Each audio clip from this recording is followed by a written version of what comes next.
Boa tarde, segunda-feira, 24 de setembro de 2018. Estamos iniciando mais um programa Todos pela Amazônia, aqui na sua Amazon Play, TV Digital, Jornal do Comércio e Rádio Baré, Ondas Tropicais.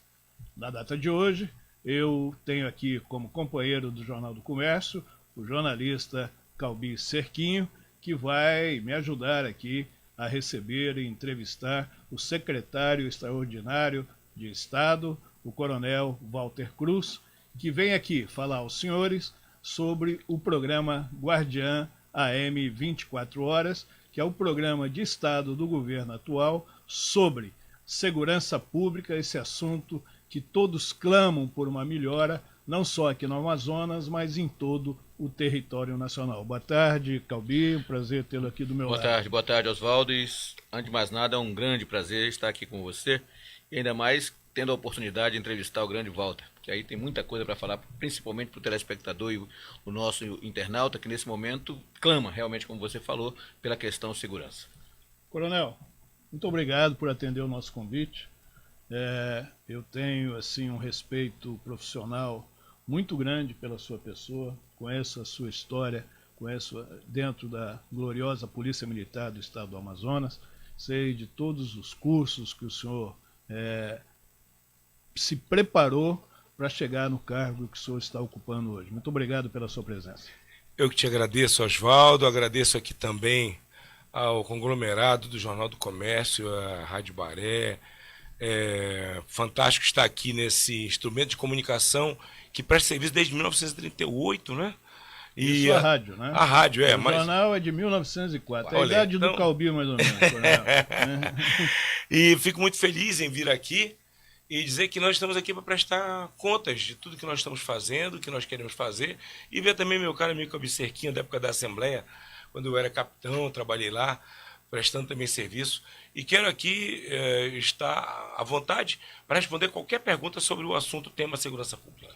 Ok, eu vou dar início a essa rodada de perguntas aqui, e o Calbi entra em seguida, após a resposta do coronel, e aí vamos interagir nós três aqui sobre esse assunto importante, palpitante, que a sociedade amazonense, de uma certa forma, acompanha dia a dia o que vem acontecendo sobre a segurança pública e quais foram as providências tomadas para superar essa dificuldade. Coronel, programa Guardiã AM 24 Horas.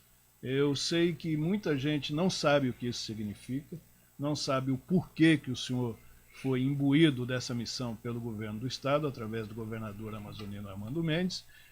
Eu queria que o senhor explicasse à população o que ele representa na evolução da segurança pública e a forma em que ele será implantado aqui no nosso Estado.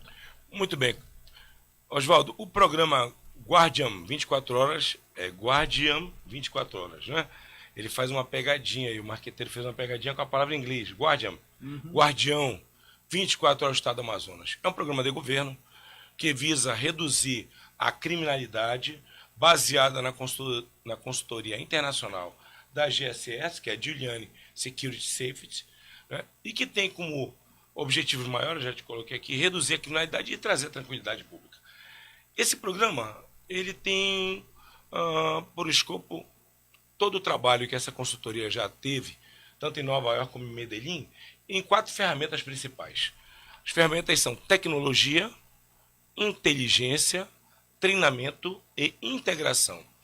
Essas 4 ferramentas elas são fundamentais para o bom trabalho policial e para preparar o nosso policial para enfrentar as mazelas que nós estamos encontrando hoje. Veja, você sabe que a violência hoje ela decorre de vários fatores. Eu sempre elenco 3. O primeiro, eu vejo o desemprego, que é um fator terrível para a questão da geração da violência. O segundo, a desagregação familiar, está muito presente hoje. Filho não respeita pai, filho não respeita mãe. Muitas das vezes estão em ambientes insalubres. Isso traz esse problema de conflito pai, mãe, irmão. E o terceiro, um problema gravíssimo, é a questão do sistema educacional. Eu penso que o sistema educacional no Brasil tem que ser repensado, porque eu me lembro, como se fosse hoje, que eu entrava no meu colégio cantando o hino nacional e saí de lá cantando o hino da independência. E era um colégio público, o IEA, nosso famoso IEA, né? Depois eu fui para o colégio militar, mas o IEA sempre foi um colégio de muita tradição. E eu penso, Calbi, Oswaldo, que nós perdemos isso, né? Os colégios públicos perderam essa condição. Antes era uma tradição, o colégio estadual, me lembro que era uma honra estar no colégio estadual, né? E hoje nós perdemos. Bem, elenquei esses 3 fatores como os causadores da violência e vejo que nós temos que trabalhar os efeitos dessa violência, que é a criminalidade, as facções, não é? O crime torpe, através das ferramentas. Que ferramentas são essas? Eu acabei de colocar que a empresa vai trazendo. Tecnologia. Ou seja, não se combate mais o crime utilizando só o papel. Claro que você pode usar, mas você tem que usar as ferramentas que a tecnologia te traz. Ou o sistema das redes sociais, sistema de mídias, né? A internet, esses sistemas novíssimos que nós temos hoje, como o Skype e outros mais. A questão da inteligência. Também não se combate mais o crime somente com informação. Lembra que naquela época o policial botava um bonezinho, botava óculos escuros e ia para o bairro, né, para verificar quem fumava droga ou quem usava droga. Hoje não se usa mais isso. Claro que tem um trabalho de informante que a princípio faz com muito zelo, muito carinho, mas hoje nós temos que trabalhar a inteligência filtrando as informações, usando máquinas para grampear telefones, grampear informações e principalmente buscando coletas em órgãos que possam nos dar informações adequadas sobre valores, quem está enriquecendo de forma ilícita e tudo mais. A terceira ferramenta que eu acho fundamental é o treinamento. Porque o que adianta nós termos um veículo moderno com alta tecnologia se o policial não está treinado para aquilo ali? Então eu vejo que o treinamento ele é a alma da instituição. Porque se o policial treinar muito e virar uma rotina, ele está preparado em condição de dominar o medo e enfrentar o crime. E a quarta ferramenta, eu quero colocar aqui para a gente voltar para começar o debate, é a integração. Não existe mais trabalho policial sem estar integrado. Polícia militar, polícia civil, polícia técnica, bombeiros, trânsito, Secretaria de Educação, o Exército Brasileiro, Judiciário, Ministério Público, igrejas. Se nós todos, imprensa, né, se nós todos estivermos unidos, integrados, fica mais fácil combater o crime. Antes de passar para o Calbi, eu gostaria de lembrar aos nossos telespectadores, aos nossos seguidores, que você pode participar deste programa através do WhatsApp 98415-2544. Vou repetir, está aí na telinha, 98415-2544, como também na nossa página Amazon Play TV Digital. Participe, faça seus questionamentos para o nosso visitante, que é o Coronel Walter Cruz, secretário de Estado extraordinário aqui na área de segurança pública no Amazonas. Calbi. Secretário, as últimas experiências que nós tivemos com relação à questão de segurança, violência no Estado, nós tivemos o Ronda no Bairro, que foi um programa que, de certa forma, naquele primeiro momento, com certeza a população apoiou, houve uma redução da violência, mas o Ronda no Bairro parece que andou se perdendo. E agora nós temos um outro programa que o governo implanta em Manaus. Existe muita grande diferença entre um e outro e no que o senhor está apostando para ter essa continuidade na questão do combate à violência? Existe. Porque sabe que o programa Ronda no Bairro, eu cito, porque eu não participei, porque eu estava na prefeitura com o então prefeito amazonino, mas o Ronda no Bairro ele começou com um programa com muito investimento, né? Foco nas viaturas, né? E no policial dentro da viatura. Certo? E isso realmente causou uma sensação de segurança, porque eram muitas viaturas circulando. Só que qual o problema desse programa? É que se esse programa não se mantiver um investimento, ele decai. Né? E houve no final, inclusive os técnicos mesmo falam, houve no final uma politização do programa. Esse foi um problema que aconteceu. Porque o programa que era feito para a capital, ele passou a ser desenvolvido para o interior, mas sem um planejamento muito eficiente. Então, foram tiradas viaturas e equipes da capital, onde funcionava, e levadas para o interior. O que aconteceu? O programa aqui sofreu uma debacle, ou seja, sofreu uma perda, e no interior, como começou a haver falta de investimento, o país entrou num processo, a partir de crise econômica, as viaturas foram ficando sem manutenção, e como não havia também concurso público, você sabe, todo ano, normalmente saem da Polícia Militar 200 a 300 policiais militares. Se não houver concurso público, se não houver reposição, é muito difícil você manter esse tipo de policiamento. Ainda mais da forma como ficou capilarizado, 30 DIPs em toda a cidade de Manaus. Por que eu acho que é diferente agora esse programa? Porque esse programa ele vai ouvir os policiais. A primeira fase do programa, Calbi, já foi concretizada, que foi o diagnóstico. A partir do diagnóstico, nós pegamos o relatório. Eu distribuí um relatório para cada ente que faz parte do Sistema de Segurança Pública, que é a primeira fase. Polícia Militar, Polícia Civil, Bombeiros, Polícia Técnica e Detran. Eles leram o relatório e agora estamos na segunda fase. Essa segunda fase, nós criamos equipes multidisciplinares, cada uma tem um líder, e eles vão para as suas instituições ouvir os seus policiais e saber deles o seguinte: qual projeto você acha que é prioritário aqui para a sua instituição? É o treinamento? É a integração? É a inteligência? É a tecnologia? A partir daí vão ser constituídos projetos, né? Vamos começar a trabalhar de que maneira podemos desenvolver esses projetos e vamos aguardar a consultoria retornar, que é dia 15 de novembro, onde nós vamos formatar o cronograma para a implantação dos projetos. E veja, eu penso que também vai ser um programa de sucesso, porque nós vamos trabalhar em 3 eixos. O primeiro eixo é esse que nós estamos trabalhando, que é a segurança pública. O segundo eixo são os presídios. Porque como é que nós vamos trabalhar a segurança pública sem monitorar os presídios? Sem saber o que está acontecendo lá dentro, não é? Sem saber quem está entrando, quem está saindo, como é que estão as facções. E o terceiro eixo são as fronteiras. Porque como é que eu vou também trabalhar o presídio, a segurança pública, se as fronteiras estão abertas? Se as fronteiras não têm controle? Se nós não temos comunicação com o Exército, com a Marinha Aeronáutica, com a Polícia Federal para monitorar as fronteiras? Então, eu penso que esse programa que vai trabalhar esses 3 eixos, ele vai ter sucesso porque ele vai estar ouvindo quem está lá na ponta e, ao mesmo tempo, vai estar promovendo a integração de todas as instituições para combater o crime. Oswaldo. Quer dar continuidade na Eu queria só nessa Só questão que para o senhor complementar, colocou, coronel. O senhor falou na questão de recursos.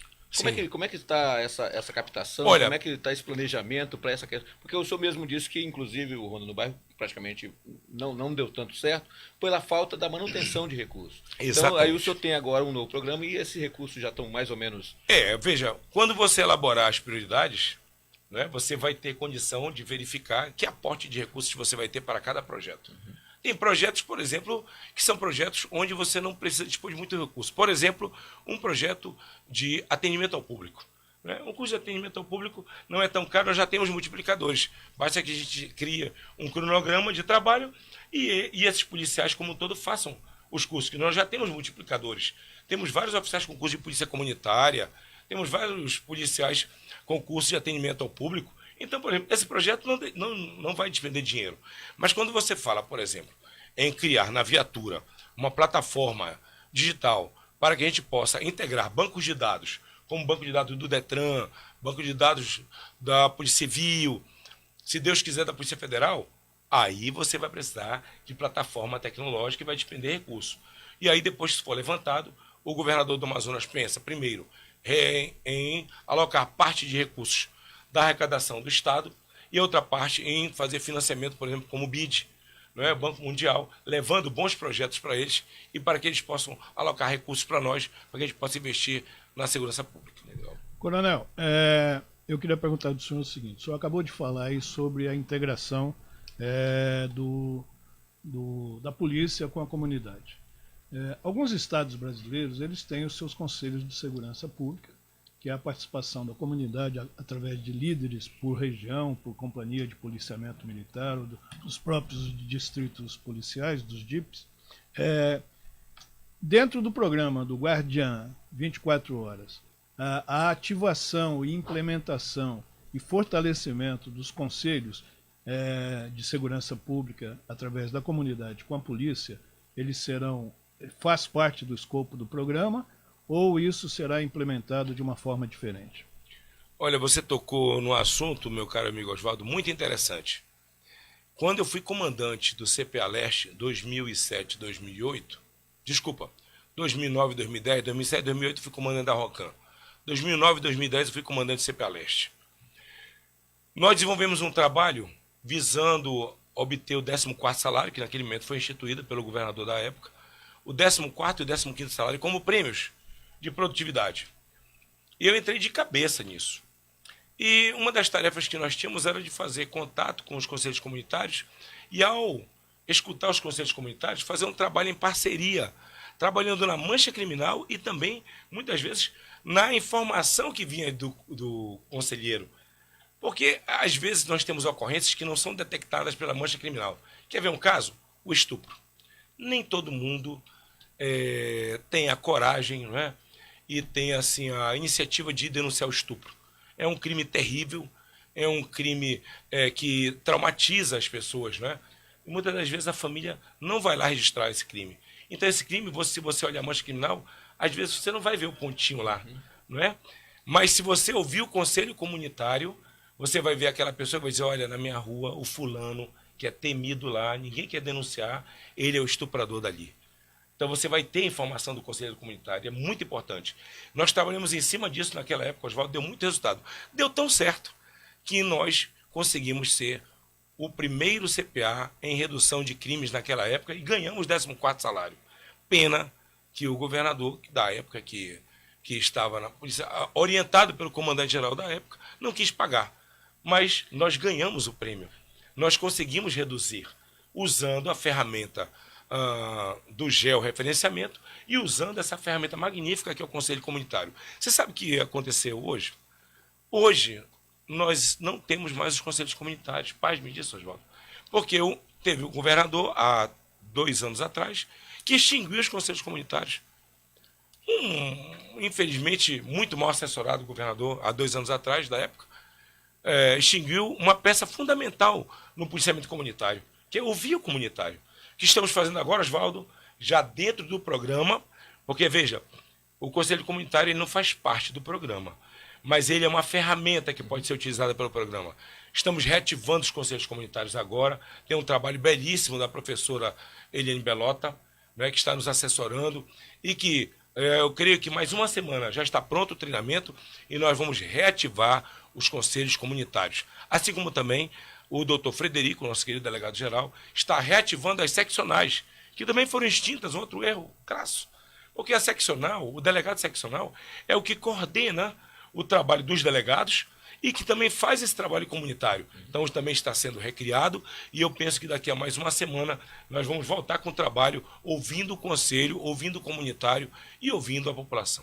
Secretário, nessa linha, inclusive, recentemente apareceu uma reportagem de alguns PMs lá em, acho que no Centro-Oeste, alguma coisa assim, jogando futebol, fardados, com as crianças. Você viu aquela reportagem? Eu vi. Aquele ali é um caminho que a gente, de maneira bem simples, pode dizer, poxa, há um entendimento com a comunidade. O senhor fala dos conselhos comunitários. É fundamental essa integração, é fundamental essa interação com a comunidade. O senhor, mais uma vez, nós temos as denúncias que não precisam ser identificadas e que, por muitas vezes, levam à prisão, seja de estuprador, seja de bandido. É necessário, acima de tudo, é fundamental essa interação, né, Coronel? É fundamental, Serquinho. Antes, lhe cortando e complementando o que Sim. o Serquinho está falando, Sim. Polícia, para mim, é aquela em que a comunidade confia e é amiga. Sim. Porque não pode, como o senhor disse, a extinção dos conselhos de segurança, né? A extinção das delegacias seccionais, dos delegados seccionais, coloca a polícia de costa para a população. E eu acho que esse não é o grande objetivo de uma sociedade moderna. Não. Tanto é que esse conceito de polícia de proximidade é um conceito que já vem sendo desenvolvido há mais de 15 anos. Começou lá no Paraná, né? Depois foi evoluindo e hoje virou um conceito nacional, a polícia comunitária, com cursos, inclusive, a Senasp, ela disponibiliza cursos para o Brasil inteiro, tanto de multiplicadores, como de pessoas que conhecem a teoria para desenvolver a teoria nos bairros. E o que nós vamos estar fazendo agora, Oswaldo? Estamos reativando o Conselho Comunitário, Calbi, estamos fazendo com que haja a criação de um delegado seccional para fazer uma parceria com os comandantes de comando e policiamento de área e junto com os conselhos. E eu, particularmente, estarei presente, porque eu sou entusiasta do Conselho Comunitário.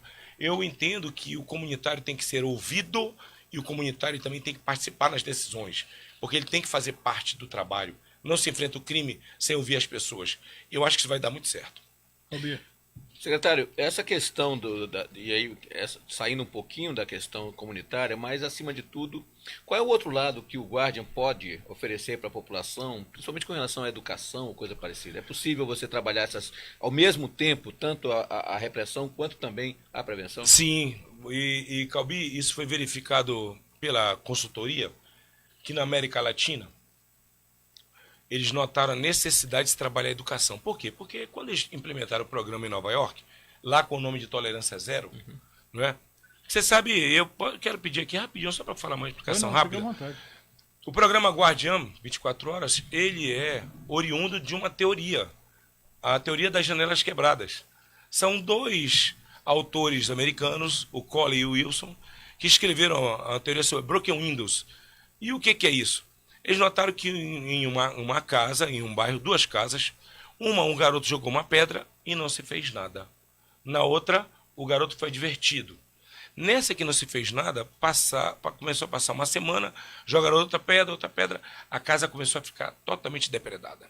E na outra, onde o garoto foi divertido, onde as pessoas chamavam a atenção, não se mexeu mais. Então, o que é isso? Se você não combater o pequeno delito, e se você não evitar que aquele crime aconteça, por menor que ele seja, ele vai se transformar em um grande delito, vai se transformar num grande crime. Exemplo, as facções. Não é? As facções são exemplo disso. Ou seja, nós aí, acho que, como um todo, quando digo nós, acho que o sistema errou ao não combater aquele pequeno delito do garoto que picha, do garoto que desobedece o professor, do garoto que joga uma pedra numa pessoa e não acontece nada. Ele tem que ser responsabilizado, aí vem o conselho tutelar, vem o pai e mãe, tem que ser responsabilizado para ele não fazer mais, para ele não cometer mais. E aí o que ocorreu? A consultoria verificou que em Medellín, onde você sabe que a consultoria fez um trabalho em Medellín e reduziu em Medellín, eram 300 homicídios por 100 mil habitantes. Reduziu para 29. Hoje Medellín é uma cidade turística, com gastronomia, com passeios, não é? Medellín, eles começaram a fazer um trabalho nas escolas, Cabir, no ponto que você toca. E hoje nós temos um projeto piloto, nós já temos as escolas militares, não é? Só que nós não podemos, meu amigo Oswaldo, levar a escola militar para todo o bairro, porque nós vamos ter que colocar de 30 a 40 policiais militares numa escola dessa. Ou seja, eu vou estar fragilizando o sistema para construir uma escola. Não que nós não quiséssemos, claro que nós gostaríamos, nós teríamos a maior boa vontade. O problema é que nós não podemos deixar de ter policiamento. Só que tem um tenente-coronel, o tenente-coronel Vinícius, que ele é um fanático também pelas mídias, daqui a pouco ele vai estar assistindo o nosso programa, mas ele fez um trabalho muito interessante na Zona Norte, onde ele é o comandante, militarizando alguns procedimentos dos alunos de uma escola municipal. E olha que bacana, essa escola começou a reduzir os índices de falta, de evasão escolar, começou a melhorar os índices de nota, não é? E começou a melhorar, inclusive, o procedimento dentro da escola e até dentro da família. Há um conceito muito equivocado. Não é a escola que formata o caráter do aluno, não. Quem formata o caráter é a família. A escola vai melhorar, sim, o seu trabalho para aprimorar o conhecimento dele, aprimorar esse cidadão para que ele possa, lá na frente, tomar uma adesão em relação a uma profissão. Não é? Mas as escolas militares também estão dando esse suporte agora. E esse projeto do Tenente Coronel Vinícius, muito interessante, depois eu quero trazê-lo aqui. Ele vai fazer parte do programa do Guardiã 24 Horas. Nós estamos levando para a GSS, a empresa consultoria americana, e ela gostou muito. E eu penso que ele vai fazer parte do programa trabalhando na escola, trabalhando esse aluno, Calbi, que chega com a intenção de agredir o outro, de agredir o professor, de pichar, ou seja, reduzindo isso, fazendo vê-lo que o que vale a pena mesmo é estudar, é se dedicar, respeitar o pai e a mãe, respeitar o alimento que ele recebe de graça na escola, respeitar o seu colega que está estudando. Eu penso que é pela educação que nós vamos começar a mudar também esse processo de admiração de galera, de facção, de tráfico.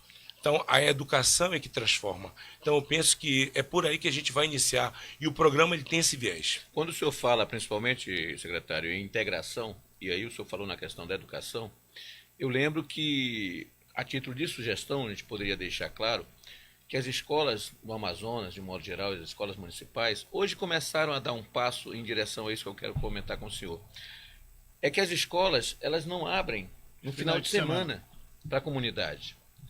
E isso tem sido uma falha de tantos anos que os alunos, as pessoas que moram na comunidade, que estudam naquela escola, não participam no fim de semana, que podendo usar uma quadra, podendo utilizar. E um professor, e tem um diretor numa escola da Zona Leste que começou a fazer isso.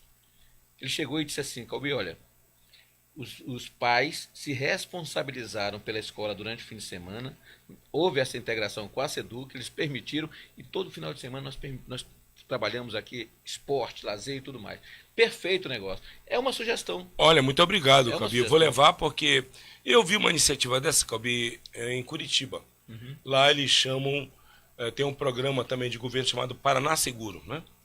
E lá o que eles fazem? Final de semana, uma equipe de professores se reveza, e aí eu te confesso que eu não sei como é que é essa questão de pagamento, se eles recebem, se não recebem. Eles se revezam para criar atividades extracurriculares na escola, levando o aluno para essa escola para que ele possa aproveitar, ter atividade de lazer, campeonato de futebol, torneio. Tem uma brincadeira que chama, acho que é queimada, né? Isso. Eu lembro da queimada. É a queimada que é também na escola. Leva o pai, leva a mãe, ou seja, interage com a escola. A queimada aqui, eu acho que não é queimada, não. Acho que nós Tem outro brincamos de nome. cemitério. Cemitério. O velho conhecido cemitério. Pois é, cemitério, é isso. Então, o que acontece? Faz com que haja integração do aluno com a família, com a escola, e também tira dele o tempo ocioso. Que é o né? principal. Que eu acho que é o grande problema hoje nosso, do aluno, é o tempo ocioso. Quando foram criadas as escolas de tempo integral, foram exatamente para isso. Né? E que eu acho que é um dos remédios, uma das ferramentas também que deve ser utilizada. Para você ter uma ideia, Calbi, hoje, por que o IDEB das escolas militares, depois das escolas particulares, são os melhores? Não resta a menor dúvida que são os conceitos de hierarquia, disciplina, são os conceitos de respeito ao pai, à mãe, conceito de respeito à alimentação, conceito de respeito ao próximo. Eu penso que nós temos um caminho ainda muito duro, mas nós temos aí, vislumbrando, ideias. E temos também alguns projetos que são bem feitos. A gente tem que caminhar por isso. Eu, complementando até o que o Calbi disse, que aliás, ele roubou a minha pergunta, viu, Coronel? Porque eu ia fazer justamente Puxa vida, essa eu não pergunta. sabia. Na próxima você me avisa. Na próxima eu te aviso. Eu quero complementar com o seguinte. O senhor, no início do programa, o senhor falou justamente quais são o tripé do programa. Sim. Certo? E nós temos visto com uma maior frequência a agressão, tanto verbal como física, aos professores. E nós falamos aqui, o senhor disse agora, do tempo em que o professor era respeitado. Eu sou desse tempo, na escola. O professor, para mim, era um ídolo, era um mito, e porque ele que me deu a parte da minha educação. A educação vem de casa. Isso eu sempre digo aqui, e o processo inverteu. Os pais não estão mais com aquela intenção firme e forte e às vezes até incitam o aluno para que cobre do professor aquilo que o pai e a mãe deveriam fazer. Então, esse negócio de escola de final de semana, nós temos aqui no Amazonas, o senhor sabe disso, o senhor tem os números, o problema da degradação familiar, ela tem só um nome, droga. Não tem outro nome mais do que isso. É isso que incita a violência, é isso que incita todos esses problemas que são enfrentados pelas autoridades de polícia aqui no Amazonas diariamente. É apreensão todo dia, cada dia aprendendo mais, as formas deles fazerem o tráfico ficam diversificadas. Se nas escolas, além dos alunos, ter essa interatividade, ocupação, final de semana, se também fosse voltada alguma atividade para pais, no intuito de alguns psicólogos para fazer uma reunião, as próprias igrejas, não importa de qual, se é evangélica ou se é católica, promover aqueles encontros de casais dentro da escola, para que isso possa, inclusive, para que eles se tornem vigilantes do próprio patrimônio onde o filho recebe um complemento da educação. Eu vejo, volto a dizer para você, meu caro amigo Oswaldo, eu vejo essas iniciativas na escola extremamente salutares e que são ferramentas também para a segurança pública. Não se pode trabalhar mais hoje só no efeito. Tem que se trabalhar na causa. E lembra quando eu falei para você que eu achava as 3 maiores causas da criminalidade, uma delas era a questão da educação, o sistema educacional. Então eu, por exemplo, eu fui educado em colégio público. Já minha filha foi educada em colégio particular, porque eu senti a necessidade de que ela deveria ter uma educação de ponta, de performance, para entrar nessa briga por esse mercado cada vez mais competitivo, mais agressivo. Como é que eu vou deixar, e aí eu vi o pai, né? Vou deixar minha filha estar tendo uma educação num sistema em que ela não possa saber trabalhar uma equação de segundo grau, trabalhar a proporção, regra de 3, coisas simples, que eu vejo que hoje tem muita gente, mesmo com segundo grau, que não sabe, não é possível isso. Eu tive isso tudo quando eu tive o meu primeiro e segundo grau, né, que agora é fundamental e o médio, né, a questão dos pronomes, da concordância. Então, isso tudo são coisas basilares que você aprende lá nos primórdios da tua escola. E eu quero dizer para você que vai ser uma das ferramentas que o programa também vai utilizar, é a questão de nós implantarmos ferramentas no sistema educacional. Essa, por exemplo, que o Tenente Coronel Vinícius traz para nós, eu acho ela inovadora, e vamos levar essa ferramenta para o programa também. Coronel, voltando à questão segurança, em termos, o que a população nesse momento pode estar esperando, quando começa a ouvir falar de um outro programa de segurança? Como é que tem prazo? O senhor tem alguma coisa assim, diz, olha, daqui a um tempo o senhor vai começar a sentir essa diferença? Os senhores têm esse planejamento, como o senhor colocou, a segunda fase seria o cronograma. Sim, é a partir sim. daí que vai se começar a sentir que realmente esse novo programa vai estar dando resultados? Calbi, na verdade, é o seguinte, você sabe que todo programa ele trabalha a médio e longo prazo, né? Nenhum programa de adequação, nenhum programa dentro da administração pública, ele trabalha com curto prazo, né?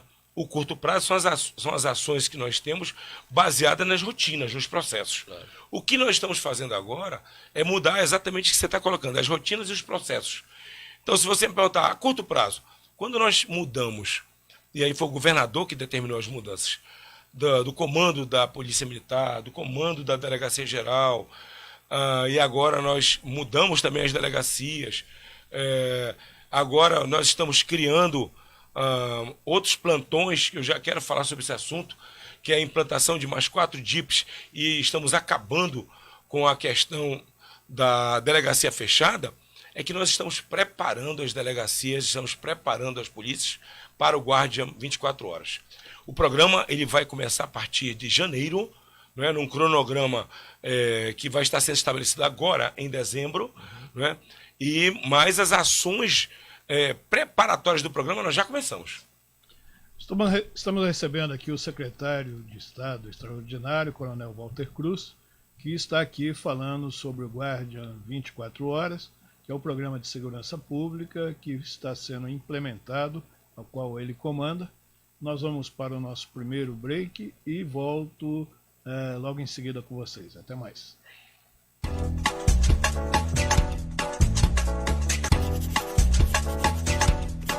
Este ano, o seu celular vai ser um instrumento para tornar as eleições mais transparentes. Eu vou te explicar por quê. Você pode nos ajudar a fazer uma fiscalização da apuração final dos votos. A missão é simples: fotografar um ou vários boletins de urna às 5 da tarde no dia das eleições. Boletim de urna, ou simplesmente BU, é uma espécie de extrato, um papelzinho como este aqui, com os totais de votos para cada candidato. Os mesários imprimem o BU e colam na porta da sessão eleitoral a partir das 5 da tarde. Você fotografa o BU da sua ou de várias sessões eleitorais com o aplicativo Você Fiscal para Android. Você também pode enviar fotos tiradas com seu celular e máquina fotográfica pelo site www.vocefiscal.org. O Você Fiscal vai reunir a maior quantidade possível de fotos e comparar com os dados publicados pelo TSE.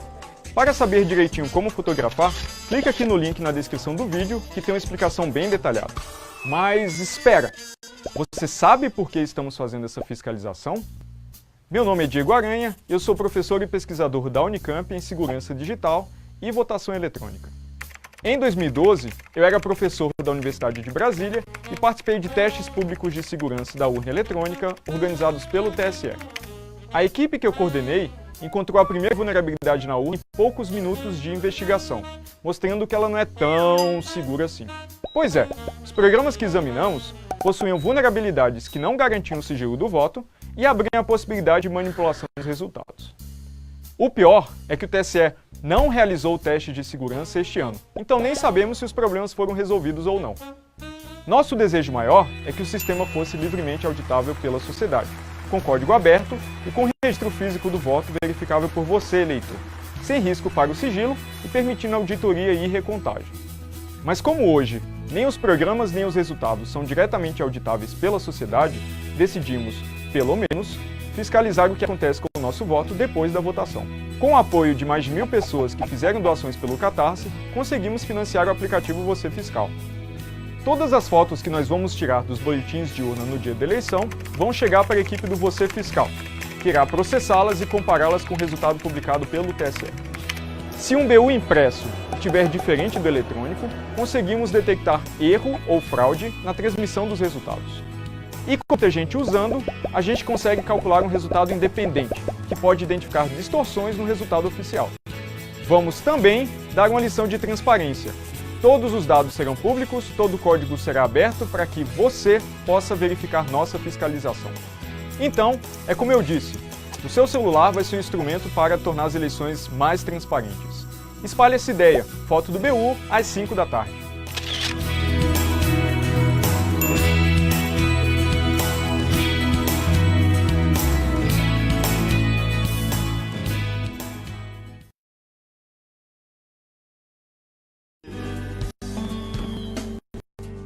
Manaus tem a tradição de ver tostas, assim como o Da Vinci Hotel, com uma localização privilegiada a poucos metros do maior shopping da cidade, amplo espaço para eventos empresariais e social. O Da Vinci Hotel é sinônimo de conforto e bons serviços. Em Manaus, hospede-se no Da Vinci Hotel.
Estamos de volta aqui com o segundo bloco do programa Todos pela Amazônia, aqui na Amazon Play TV Digital, Jornal do Comércio e Rádio Barão das Tropicais, recebendo hoje aqui o secretário de Estado Extraordinário para a área de Segurança Pública, Coronel Walter Cruz, ao meu lado, me ajudando a conduzir esse programa, o jornalista Calbi Cerquinho, e nós estamos aqui esmiuçando esse programa de governo que foi implementado pelo governo do Estado. E eu vou agora falar justamente sobre isso. Nós vimos recentemente aí promoção na carreira, tanto na civil como na militar, nos bombeiros, e estamos vendo que está havendo uma adequação de pessoal, atendendo reivindicações, tanto na parte salarial, na parte material. Eu queria que o senhor explicasse sobre isso para os nossos telespectadores, e vamos falar um pouquinho agora da Polícia Civil, como é que vai alterar funcionamento de distritos policiais, como é que a população vai poder ter essa retaguarda a favor dela. Olha, sobre a questão de incentivo ao servidor público, eu gostaria de dizer para você que o governador do estado, ele cumpriu todos os compromissos que ele assumiu durante a campanha.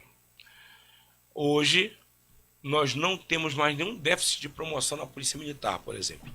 Para você ter uma ideia, quando o governador assumiu ano passado, em 5 de outubro, nós tínhamos um déficit de 7 atas de promoção. O que é ata de promoção? É uma ata que é realizada dentro da polícia e que deixa aqueles policiais prontos, conforme a lei, para serem promovidos. 7 atas sem promoção.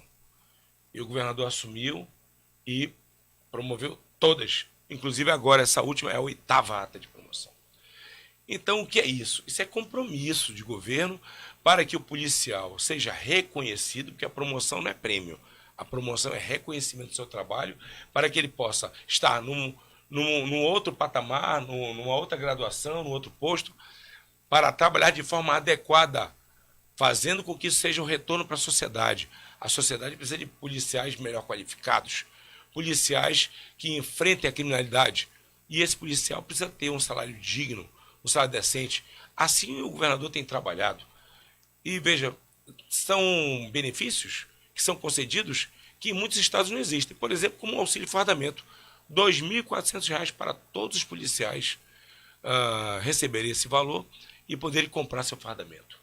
Ticket dobrado de alimentação. Isso é uma verba anual sobre fardamento? É uma verba anual. Né? Ticket dobrado, que é todo mês. Auxílio à localidade para quem está no interior, todo mês dobrado. Quer dizer, 4% de database de reajuste.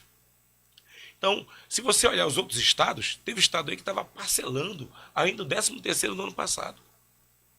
Teve estado que estava pagando até bem pouco tempo ainda o mês de fevereiro e março. Então, eu penso que o governo avançou muito.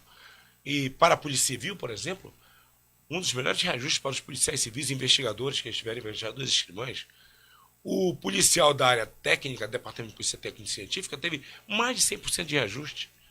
Somente os investigadores não tiveram database, mas tiveram uma das suas classes reduzidas. Então eu penso que o governador fez seu papel. Agora chegou a hora de nós fazermos o nosso papel. Perdão.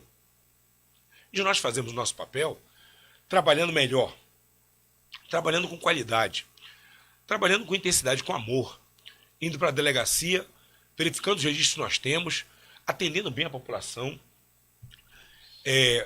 dando orientação para aquela pessoa que chega muitas vezes numa delegacia com trauma, nervosa, não é?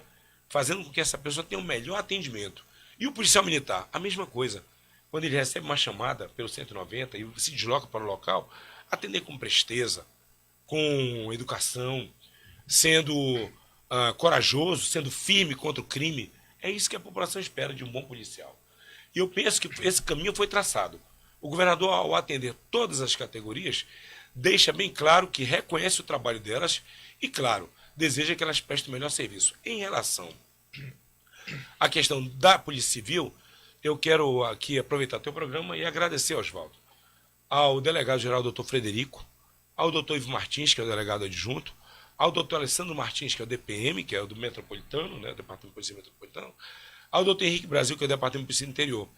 Esses delegados fizeram agora, em pouco menos de 15 dias, um trabalho de reestruturação e reengenharia da Polícia Civil que fez com que hoje, nesse dia de hoje, o governador pudesse estar reativando 4 DIPs de extrema importância para a população. 2 na Zona Leste, 2 na Zona Norte. Na Zona Leste, reativando a delegacia do Coroado, reativando a delegacia do Grande Vitória. Sabe onde é o Grande Vitória? Por trás da Escola Agrícola. Aquela delegacia ali de vital importância. Porque, veja, sabe o que acontecia? O cidadão ia naquela delegacia à noite, fechado, e ele tinha que sair dali, Calbi, para o Jorge Teixeira. Imagina a distância que o cidadão tinha que tomar para poder registrar sua ocorrência, ou muitas das vezes para tentar fazer um flagrante de uma lesão que era proferida contra ele, de um estupro contra a sua família. Hoje não. A partir de hoje, essa delegacia vai estar aberta para fazer os flagrantes. Outras 2 delegacias importantíssimas, na Zona Norte. O 13º DIP, que é na Cidade de Deus, que até a imprensa brinca, né? Faixa de Gaza, porque ali é uma área emblemática, com mutirão, com Braga Mendes, com áreas realmente muito complicadas, né? De enfrentamento, inclusive de facção. Agora vamos ter a delegacia funcionando 24 horas. E por último, não menos importante, aliás, eu considero o mais importante DIP hoje na nossa cidade, porque é lá onde nós temos o maior número de concentração de ocorrências, o 26º DIP, que é o de Santa Etelvina, onde fica o Viver Melhor. Lá, meu caro amigo Oswaldo, são 50 mil pessoas que moram ali. Para você ter uma ideia, nós tivemos há 2 meses atrás mais de 4 mil ocorrências nesse DIP. Imagina isso. Uma cidade, né? Uma cidade. Claro. Então, nós estamos dando toda a atenção e estamos fazendo com que esse DIP agora volte a ser 24 horas, o que vai fazer com que a população tenha um atendimento melhor.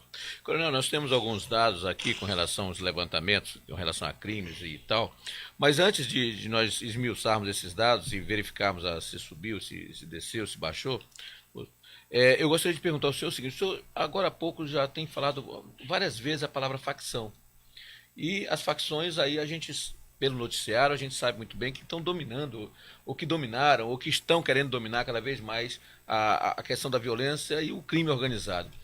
Como é que é hoje a sua secretaria, como é que o senhor está enxergando hoje as ações dessas facções no Amazonas? Existem hoje essas facções? Existe o PCC, existe a FDN, qual é a situação que o senhor considera hoje com relação à facção e como pretende, claro, combater? Nós não podemos mascarar, né? Nós não podemos enganar. Você sabe que as facções elas foram criadas isso na década de 70, tem livros até que falam sobre isso. O Comando Vermelho surgiu na década de 70 no Rio de Janeiro, na Ilha Grande, quando uniram presos políticos a presos comuns. E eles passaram a ter aulas sobre questão de tempo de permanência em locais onde tem assalto, a questão de procedimento em relação a testemunhas, como trabalhar uma comunidade, ajudando a comunidade, para que a comunidade tenha naquele criminoso um parceiro, e isso cresceu. E como as ações no Rio de Janeiro e São Paulo começaram a enfrentar essa criminalidade, eles migraram para vários estados, né? E para cá não foi diferente, né? Nós temos hoje 3 facções, que nós temos elas monitoradas, que são o CV, o Comando Vermelho, o FDN, Família do Norte, e o PCC, Primeiro Comando da Capital. PCC e CV são de fora, PCC de São Paulo, o CV do Rio de Janeiro. E a FDN é uma facção que começou aqui, que se originou no bairro da Compensa, né? E que está aí. Só que os cabeças, os líderes estão presos, estão fora do nosso estado. Só que você sabe que isso está retratado, sempre tem alguém querendo assumir o comando, né? Porque vê que há espaço. Qual é o nosso grande desafio? Não dar espaço. Ocupar as áreas. Evitar que essas áreas tenham o domínio dessas facções. E graças a Deus, Calbi, temos sim, mas não temos áreas dominadas onde a polícia não possa entrar, como é no Rio de Janeiro. Aqui a polícia entra em qualquer local. Agora mesmo tivemos uma ocorrência numa invasão chamada Lago Azul, que fica ali na M010, passando um pouquinho da barreira, dobrando à direita, onde indivíduos tinham colocado uma barricada, a polícia entrar, fomos lá, quebramos tudo, tiramos e a polícia está lá presente, ocupamos. Né? Lembra que eu falei da questão da teoria da Broken Windows. Se nós deixarmos um pequeno delito se avolumar, vai virar um grande delito. Né? É igual a história da Cracolândia. Não combateram, começaram a deixar e virou aquilo que é em São Paulo. E nós temos esse dever, meu caro amigo Calbi, de trabalhar cada vez mais ferramentas para combater esse crime organizado. Aí vem a importância do programa, meu caro amigo Oswaldo. O programa Guarda M24 Horas vai suprir as polícias de ferramentas para que a gente possa enfrentar melhor o crime organizado e monitorar, não é? Monitorar o crime desde o seu nascedouro, fronteira, até a sua passagem pela cidade e o último ponto que é o presídio. Então, se nós estivermos monitorando, eu tenho certeza que a gente tem condição de controlar e evitar que isso se alastre e transforme a nossa cidade, como nós não vamos deixar, numa cidade, infelizmente, como é o nosso Rio de Janeiro. Agora, falando desse levantamento que a gente fez aqui, Coronel, comparando de janeiro a julho de 2017 com janeiro a julho de 2018, nós, pelo menos está verificado aqui, que o que passou de dígitos assim assustadores foram o número de furtos e roubos, né? O ano passado, na Seccional Sul, de janeiro a julho de 2017, foram registrados 3.525 furtos. Esse ano pulou para 5.550.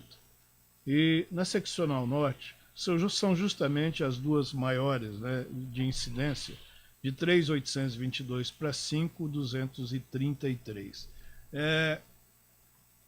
O desemprego contribui para isso? Contribui, e quero dizer para você que esse fenômeno do aumento de roubos e furtos se deve exatamente a 3 fatores que eu já coloquei para todos nós, né? primeiro, o desemprego, ele contribui muito, e muito. Imagine um pai de família que trabalhava no distrito, por conta da crise econômica, por conta de diversos fatores, essa indústria vem para cidadão, ele vai para o meio, vai para a rua. Ainda tem aquela questão do auxílio-desemprego. Quando isso termina, esse cidadão tem a necessidade de colocar o pão na casa da sua família, de dar apoio à sua esposa. E claro, eu não estou aqui justificando, mas é natural que ele, ao ver que isso acontece na sua família, tente declinar e ir para o crime. Como combater isso? Criando ferramentas como o primeiro emprego, o governador já tem pensado nisso, buscando aumentar o número de vagas de estagiários nas empresas do Estado, né? E principalmente desenvolvendo, junto às indústrias, ao mercado primário, ferramentas para criar emprego. Desenvolvendo, por exemplo, a questão da construção civil. Você sabe que a construção civil ela consegue absorver muita mão de obra, né? Então eu penso que está na hora, e o governador quer fazer isso, de estimular cada vez mais a construção civil, estimular o setor primário, buscando fazer que as pessoas tenham atividades nesse setor da agricultura. Olha, você vê o absurdo, o Amazonas importou ano passado mais de 400 toneladas de farinha. Nós nunca importamos farinha. Até o peixe. O peixe, nós estamos comprando peixe de Boa Vista, Roraima. Estão dizendo até que Rondônia está produzindo. Sim. Então nós não podemos aceitar isso. Então acho que a gente precisa de bons projetos. O governador está fazendo isso, está trabalhando no setor primário para desenvolver essa questão do emprego. Segundo, nós também temos que ter ferramentas para desenvolver nas escolas ensino de tempo integral, para que os nossos filhos tenham atividade e não tenham tempo de estar nas ruas, muitas vezes convivendo com pessoas do meio que não querem o bem delas, né? Calbi. E terceiro, quero finalizar. Desculpa. Quero finalizar. E terceiro, a polícia ajudando junto com a sociedade a retirar, aí sim, do nosso meio aquelas pessoas que não entendem que devem buscar emprego e nem entendem que devem também auxiliar as pessoas a não praticando crime. Aí entra a polícia no final. Secretário, nessa nova roupagem da questão da segurança, porque a população, de certa forma, enxerga tanto a sua secretaria extraordinária quanto a Secretaria de Segurança como a questão, vão cuidar da nossa segurança. Eu queria que o senhor explicasse um pouquinho para aquela pessoa, para a comunidade, para o nosso internauta e para o nosso telespectador, como é que está funcionando e como é que vai funcionar a sua secretaria e principalmente a Secretaria de Segurança. Olha, o governador criou essa secretaria extraordinária para acompanhar o programa Guardião 24 Horas, tá bem? É essa secretaria que vai implantar o programa. Agora é óbvio, como é que ela vai implantar o programa, e isso está bem definido nas minhas missões estratégicas, lá no decreto, sem acompanhar de perto a Secretaria de Segurança Pública, a Polícia Militar, a Polícia Civil, Bombeiros, Polícia Técnica. Esse olhar de articulação e integração é nosso. É da Secretaria Extraordinária. Agora, as polícias e a Secretaria continuam com as suas missões. A Secretaria de Segurança Pública tem a sua missão de promover a segurança pública em todo o Estado, não é? Através da Polícia Militar, a Polícia Civil, Bombeiros e Detran. A Polícia Militar, policiamento preventivo ostensivo fardado. Polícia Civil, a Polícia Judiciária. Corpo de Bombeiros, as ações do Bombeiro Militar, promovendo a questão da prevenção e repressão aos sinistros. E o Detran, as ações relativas à promoção do bem-estar social, o bem-estar em relação ao trânsito. A nossa secretaria vai ter a função de estar articulando estratégias dentro do programa para que todas essas secretarias sejam atingidas. E nós vamos também estar estipulando cronograma de ações aí sim para todos, bem como estipulando objetivos e metas para alcançar resultados. Esse vai ser o papel da nossa secretaria. É um papel estratégico. Agora, veja, eu tenho um olhar em cima das secretarias. Esse olhar é o olhar do guardião, em que vai identificar se aquilo está sendo bem feito ou se não está de acordo com aquilo que o governador estipulou. Aquilo que está sendo bem feito, vamos estar reconhecendo, dando os parabéns e procurando estimular o policial, o agente da segurança pública a continuar com as suas ações. Aquilo que não estiver sendo bem feito, nós vamos orientar e sugerir que modifique. Se continuar, aí a gente intervém e faz a substituição, se for o caso. Eu quero só dar resposta aqui para um dos nossos seguidores. O Fred Melo está dizendo aqui que o senhor é o homem certo para esta função. Diligente, atuante e objetivo. Muito obrigado, meu amigo Fred Melo. Eu aqui quero agradecer e quero dedicar o seu reconhecimento a todo o sistema de segurança pública, nas pessoas do Coronel Paiva, que é o nosso secretário de Segurança, do Comandante-Geral da Polícia Militar, Coronel Cláudio, e do Delegado-Geral, Dr. Frederico Martins, bem como a Polícia Técnica, na pessoa do Dr. Malon, e o Detran, na pessoa do Dr. Vinícius. Eu penso que são esses reconhecimentos que a gente tem que nos induzem e nos estimulam a continuar o trabalho, que é um trabalho indormido, é um trabalho diuturno, mas é um trabalho prazeroso. Secretário, portanto, aí eu estou esmiuçando o Guardian 24 horas e a gente já está aí pensando, até de certa forma, quando ouve principalmente o senhor falar, a gente realmente fica pensando, puxa vida, que bom que chegou mais alguma coisa para a nossa segurança. E eu gostaria que o senhor deixasse e falasse um pouquinho desse seu compromisso, porque o senhor é um homem de missão, acima de tudo. O senhor tem demonstrado durante toda a sua vida que o senhor é um homem cumpridor das grandes missões e, de certa forma, sempre cumpriu com o que foi determinado. Essa missão é uma das mais difíceis para o senhor, coronel? É verdade, Serquinho. No dia que o governador me chamou e me disse que eu conduziria a implantação do programa, eu, à noite, pensei muito e fiquei imaginando o quão difícil será modificar pensamentos, modificar estruturas, modificar finalidades, diretrizes para alcançar o resultado. O quão difícil será fazer com que um policial militar, um policial civil, entendam que o nosso sacrifício não é em vão. O nosso sacrifício é baseado num compromisso que nós temos com a sociedade. O quão difícil é modificar estruturas para que essas estruturas entendam que é a tranquilidade pública que tem maior valor do que a nossa. Mas é esse compromisso, esse sacrifício que lá atrás eu fiz quando adentrei na Academia de Polícia Militar, que está presente, está latente, que está pujante na minha pessoa. E eu penso que é assim, com o meu exemplo, quando eu vou para a rua nos finais de semana, que eu também convenço todos os outros que nós temos esse compromisso com a sociedade, Calbi, servir e protegê-la, mesmo com o sacrifício da própria vida. O senhor esteve, voltando só rapidamente, uma rápida pincelada, o senhor esteve também no trânsito, o senhor esteve na agência reguladora, e principalmente no trânsito, tem alguma experiência que possa ser levada, tirada lá? Nós temos um case de sucesso maravilhoso, aliás, dois, que eu sempre lembro com muito carinho do Manaus Trânsito, e aqui eu quero mandar um abraço a todos os agentes de trânsito, a todas as pessoas que construíram o trânsito da cidade de Manaus naquele ano maravilhoso, 2010, 2011, desses anos maravilhosos, 2010, 2011, 2012, que eu reputo como os anos de ouro do trânsito. Modéstia à parte, nós fizemos um trabalho fantástico, Albi, que em 2012 nós tivemos o menor índice de acidente de trânsito com vítima, foi o recorde da década, você estava presente naquela época. Nós capacitamos 90 agentes de trânsito com um curso de pós-graduação, Oswaldo, gratuito. O prefeito abriu isso para nós fizemos um curso de pós-graduação gratuito para os agentes de trânsito. Nós criamos dois projetos de sucesso. Um, o Tô na Faixa, que pela primeira vez no Brasil, um projeto foi implementado sem a necessidade de autuação. Para você ter uma ideia, lá em Brasília, esse projeto foi criado de respeito à faixa, mas ficava um policial multando na faixa. Aqui não. Aqui foi pelo convencimento e pela comunicação. E aqui eu faço um parênteses agradecendo o trabalho da Sérgio Bosch, que foi um trabalho fantástico naquela época. E por último, Transversalizando. E esse é um projeto que eu tenho um maior carinho, porque esse projeto foi desenvolvido por grandes pedagogos. E aqui eu quero citar aqui a minha querida amiga doutora Ezinha Trajano, que está na prefeitura, pela Soraya Freire, essa professora que tem 7 prêmios de Denatran. E nós criamos, nas escolas de ensino fundamental, um programa chamado Transversalizando, onde ensina a criança a respeitar o agente de trânsito, a respeitar os sinais.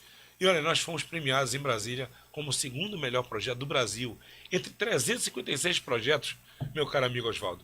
Isso para mim é uma felicidade e eu gostaria muito que agora, na segurança pública, a gente pudesse ter esse mesmo efeito, trabalhar um projeto que a gente possa entrar nas escolas e mostrar como é importante um policial, como é importante respeitar um policial, e, principalmente, respeitar os nossos pais. Eu penso que esse é meu sonho e eu espero concretizá-lo no programa Guardiã 24 Horas. Quero perguntar para o senhor o seguinte: qual é o papel do bombeiro no projeto Guardiã e da Polícia Científica? Olha, o do bombeiro ele é bem específico. Se o bombeiro não tiver condição de entrar, por exemplo, numa área onde não haja trabalho implementado de segurança pública, ele não vai conseguir extinguir o incêndio. Exemplo, uma área que veio de invasão e foi uma área que foi trabalhada e transformada pelo governo. Se essa área nós não tivermos um trabalho onde as pessoas identifiquem que aquele local tem que estar um local preparado para entrar o corpo de bombeiros, nós podemos ter mortes por conta de sinistros. Até porque você sabe que hoje muitas das construções em áreas de invasão, todas são ou de madeira ou de papelão. Então, o Guardiã 24 Horas vai construir, junto com a Polícia Militar, junto com a Polícia Civil, formas de nós trabalharmos integrados para que nessas áreas a gente possa construir nessas pessoas pensamento de que o Corpo de Bombeiros é importante para aquela área e que nós possamos ter acesso nessas áreas com o Corpo de Bombeiros. Você quer ver um exemplo? Todas as áreas residenciais elas precisam ter, próximas delas, hidrantes, para ficar mais fácil o trabalho do Corpo de Bombeiros, né? São programas que a gente tem que implementar, porque às vezes as pessoas esquecem do Corpo de Bombeiros. E quando você tem um incêndio de grandes proporções, você pergunta, cadê o hidrante? Não foi programado, não foi planejado. O Rio de Janeiro sofreu agora. Exato, agora mesmo, o museu, né? Você viu lá? Então, o bombeiro entra nisso. Além do que também, o bombeiro tem um trabalho, o Coronel Mauro Freire, quero aqui mandar um abraço para ele e para todos os bombeiros do estado, tem um trabalho do Bombeiro Mirim, que é um programa também ao estilo da Polícia Militar, onde tem as escolas, onde você formata a cidadania para crianças em áreas carentes. Isso é muito legal, onde a criança aprende a respeitar também o bombeiro e o trabalho dele. É um programa também que visa dar cidadania e é muito importante também. E o trabalho da Polícia Técnica? A gente não falou aqui, mas deixa eu te dizer uma coisa, Calbi e Oswaldo, é o trabalho mais importante que tem no programa Guardiã 24 Horas. Os americanos nos ensinam que se você não tiver um local de crime preservado e se você não tiver um vestígio bem preservado, você não consegue elucidar crime. Para você ter uma ideia, no Brasil, cerca de apenas 7 a 8% dos crimes são elucidados. O restante, eles ficam resumidos à prova testemunhal.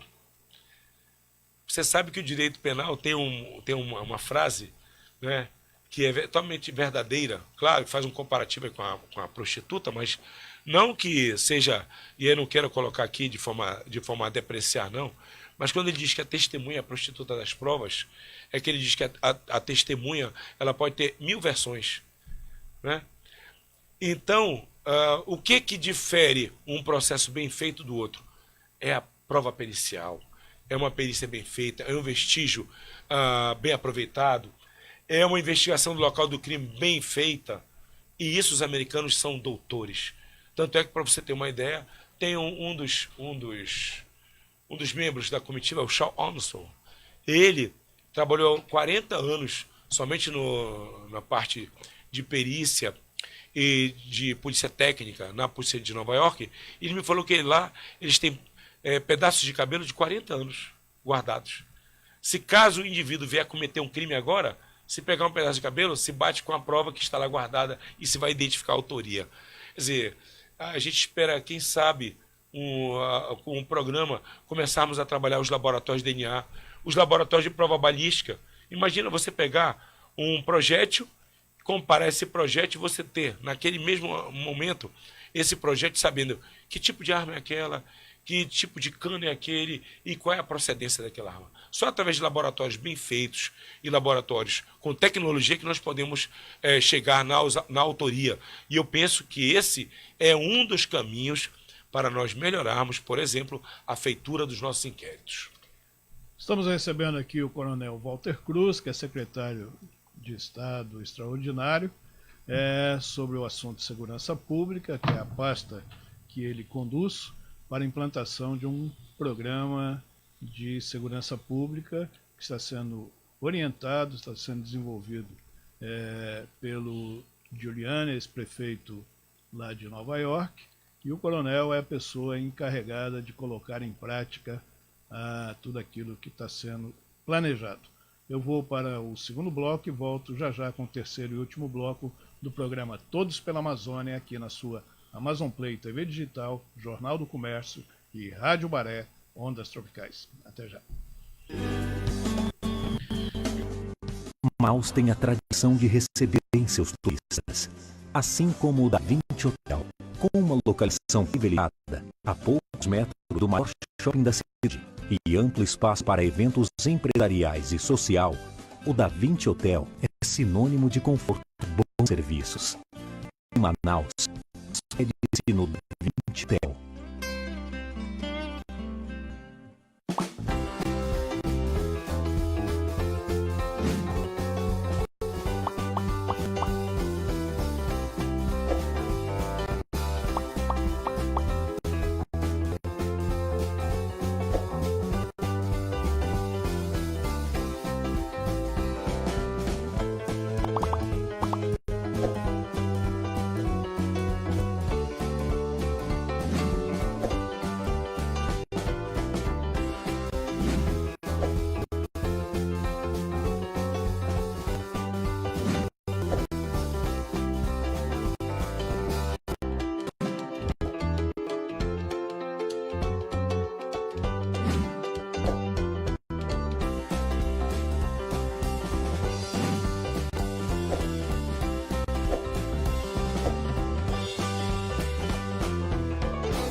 Manaus tem a tradição de receber seus turistas, assim como o Da Vinci Hotel, com uma localização privilegiada a poucos metros do maior shopping da cidade e amplo espaço para eventos empresariais e social.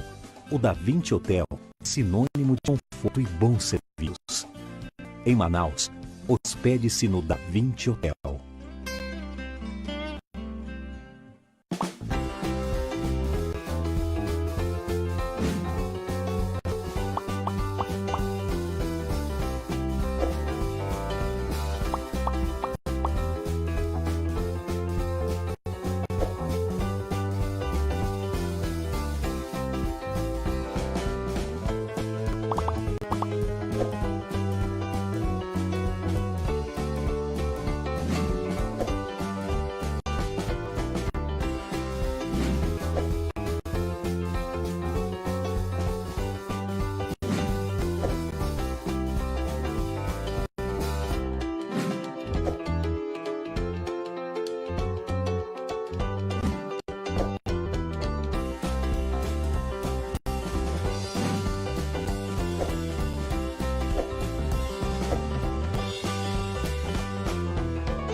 Manaus tem a tradição de receber seus turistas, assim como o Da Vinci Hotel, com uma localização privilegiada a poucos metros do maior shopping da cidade e amplo espaço para eventos empresariais e social. O Da Vinci Hotel é sinônimo de conforto e bons serviços. Em Manaus, hospede-se no Da Vinci Hotel.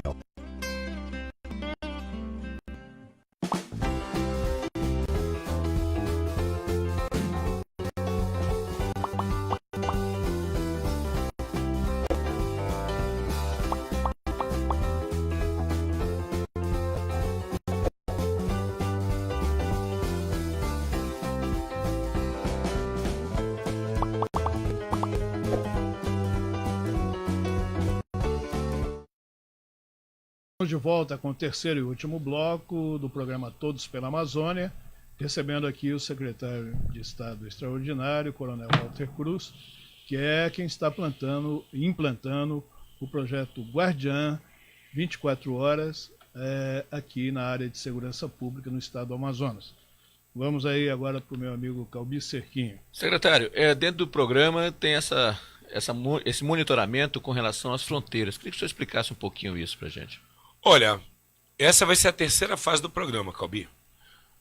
O programa ele consiste em 3 eixos, né? O sistema de segurança, que foi o que a gente esmiuçou aqui, né? Claro.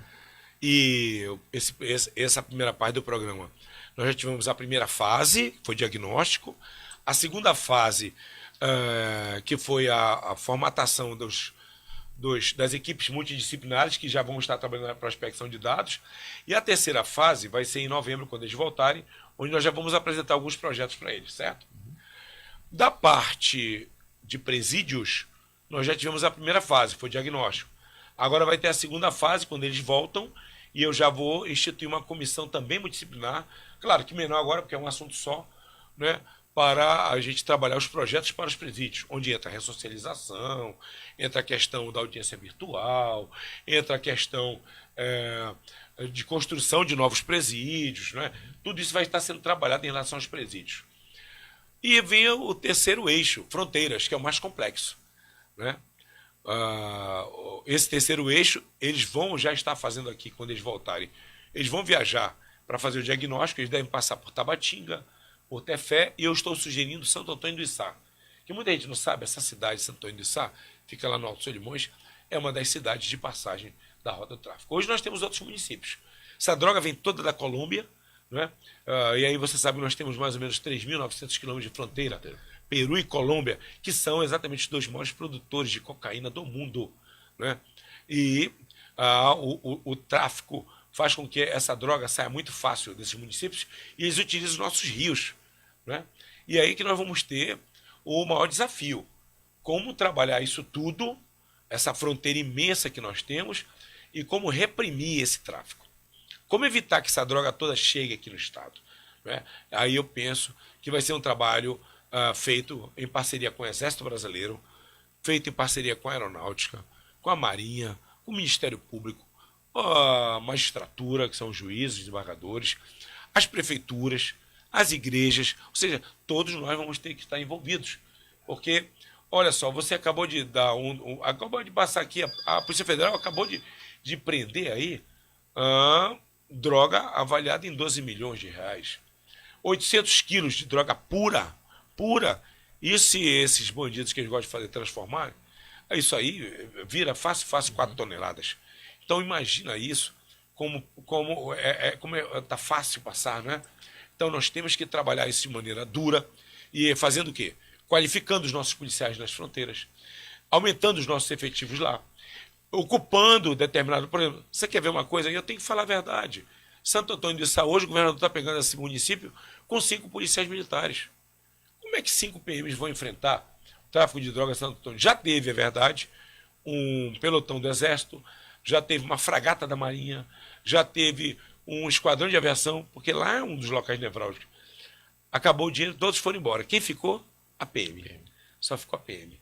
Hoje nós temos problema em Maraã, né? Nós temos problema em Maturá.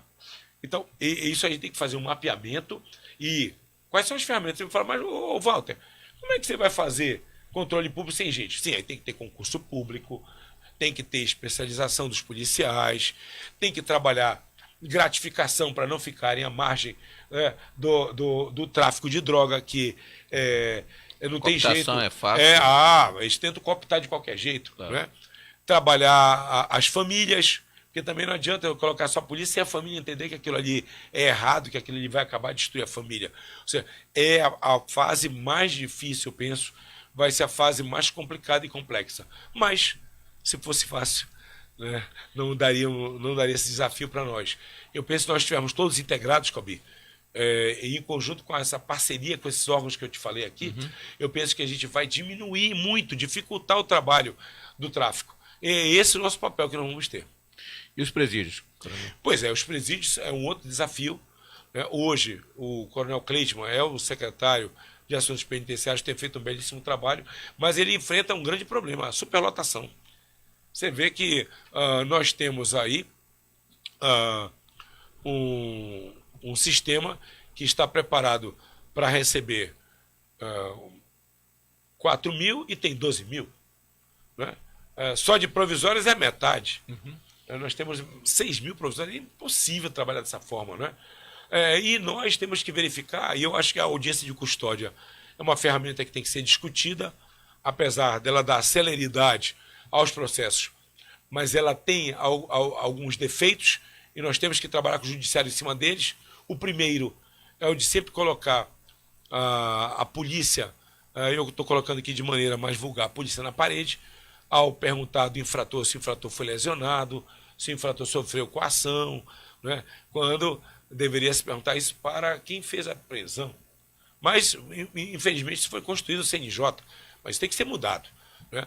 E o segundo é essa celeridade, esse julgamento do processo, ele tem que ser mais rápido. Por quê? Para evitar que aquela pessoa que cometeu um crime pequeno, falo crime pequeno, um crime de pequena monta, de menor potencial ofensivo, se misture com aqueles criminosos que cometeram crimes de maior potencial ofensivo e que são crimes que favorecem a criação das facções, como o que está mais em voga, o maior, que é o tráfico de droga. Você envolve aquela pessoa que cometeu um pequeno furto com o traficante e ali ele vai se envolver com a facção. E é isso que nós temos que combater e evitar. Recebemos aqui o Coronel Walter Cruz, que é secretário de Estado extraordinário para a área da segurança pública aqui no estado do Amazonas. E nós estamos chegando ao final do programa. Eu gostaria, Coronel, que o senhor usasse nossos microfones, nossas câmeras, para as suas considerações. Se faltou alguma coisa aqui que nós não falamos, o senhor complemente. Quero que o senhor fique à vontade e sinta-se em casa aqui conosco.